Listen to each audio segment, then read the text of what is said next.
जय श्री राम। भगवान सूर्य राशि परिवर्तन करने जा रहे हैं। मेष संक्रांति, जिसको सतुआ संक्रांति भी बोलते हैं, ये 14 अप्रैल 2026 को हम लोग मनाएंगे।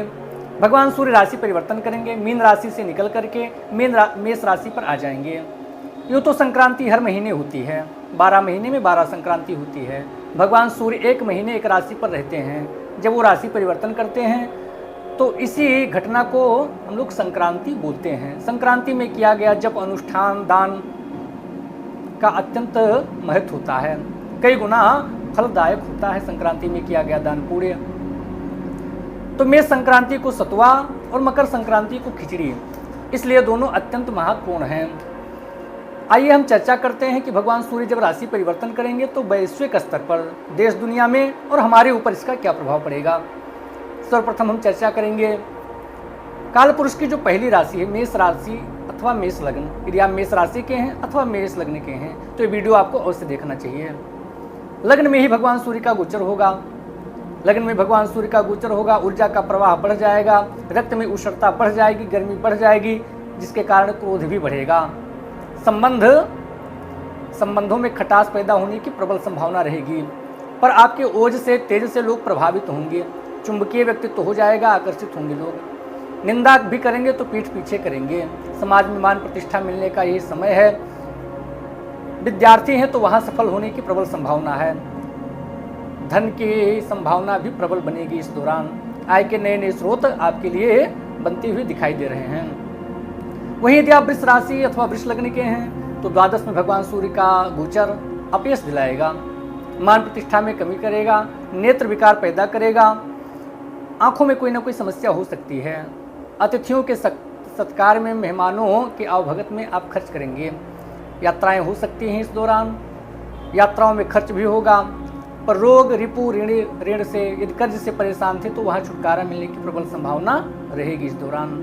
वहीं यदि आप मिथुन राशि अथवा मिथुन लग्न के हैं, समाज में मान सम्मान प्रतिष्ठा बढ़ेगी, प्रेम संबंध टूटने की संभावना बन जाएगी इस दौरान। धातु संबंधी और धन संबंधी सरकारी लाभ भी मिलने की संभावना बनने की प्रबल संभावना रहेगी इस दौरान। वहीं यदि आप कर्क राशि अथवा कर्क लग्न के हैं, दशम में भगवान सूर्य का गोचर पिता के लिए अच्छा है, समाज में मान प्रतिष्ठा दिलाएगा, कार्य क्षेत्र में प्रगति होने की संभावना रहेगी। नौकरी व्यापार इत्यादि में कहीं आपका काम रुका हुआ था तो वहाँ अब काम बनने की प्रबल संभावना रहेगी। वहीं यदि आप सिंह राशि अथवा सिंह लग्न के हैं तो धर्म कर्म में आपकी रुचि बढ़ेगी, भाग्य का साथ मिलेगा और पराक्रम में आपकी वृद्धि होगी। बड़े भाई का प्रमोशन होगा, बड़े भाई की भी प्रगति होने की संभावना रहेगी। पर भाइयों से मनमुटाव होने की संभावना रहेगी और भाइयों के स्वास्थ्य के लिए ये गोचर अच्छा नहीं रहेगा। वहीं यदि आप कन्या राशि अथवा कन्या लग्न के हैं तो किसी न किसी समस्या में फंस सकते हैं। अपने चरित्र को बचा करके रखिए, चरित्र की सुरक्षा यत्नपूर्वक इस दौरान करनी चाहिए। रक्त संबंधी विकार होने की संभावना है।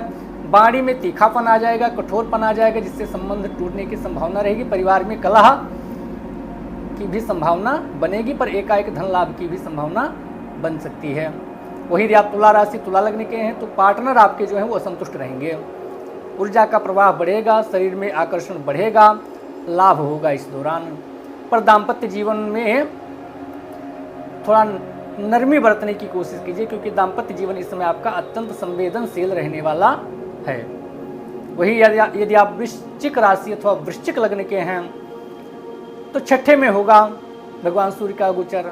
शत्रु नेताओं नाबूद हो जाएंगे, बुराई भी करेंगे तो पीठ पीछे करेंगे, रोग का नाश हो जाएगा और कर्ज को चुकाने का ये सुंदर अवसर रहेगा। नौकरी इत्यादि के लिए यदि आप प्रयासरत हैं तो वहाँ भी आपका काम बनता हुआ दिखाई दे रहा है। वही यदि आप धनु राशि अथवा धनु लग्न के हैं तो पंचम में होगा भगवान सूर्य का गोचर। जो माताएं हैं उनके गर्भ के लिए अच्छा नहीं है। संतान यदि पढ़ाई लिखाई कर रही है तो उसके लिए अच्छा है। प्रेम संबंधों को टूटने की संभावना है। लाभ के नए नए अवसर जरूर बनेंगे। विद्यार्थियों के लिए समय अच्छा है। वहीं यदि आप मकर राशि अथवा मकर लग्न के हैं तो चतुर्थ में होगा भगवान सूर्य का गोचर, जो कि भूमि भवन वाहन संबंधी लाभ दिलाने वाला, नौकरी को दिलाने वाला रहेगा। पर परिवार में कलह भी उत्पन्न कराएगा।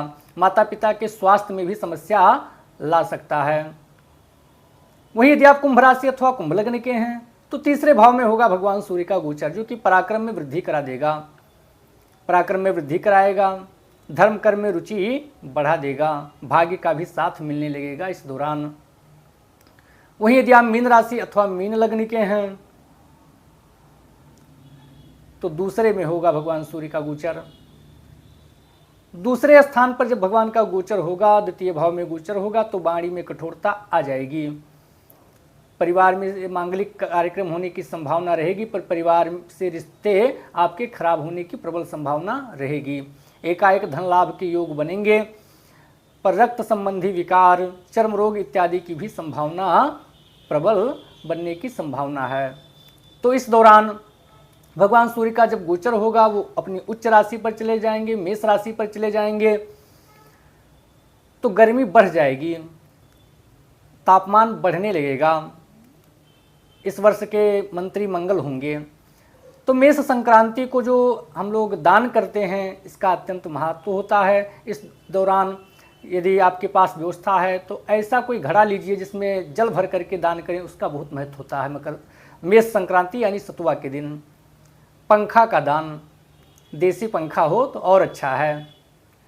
जो भी आपके पास सामर्थ्य हो उस पंखे का दान करना, छाता का दान करना, खड़ाऊं का दान करना इस दिन अत्यंत श्रेष्ठ माना गया है, अत्यंत पुण्य का वर्धन करने वाला माना गया है।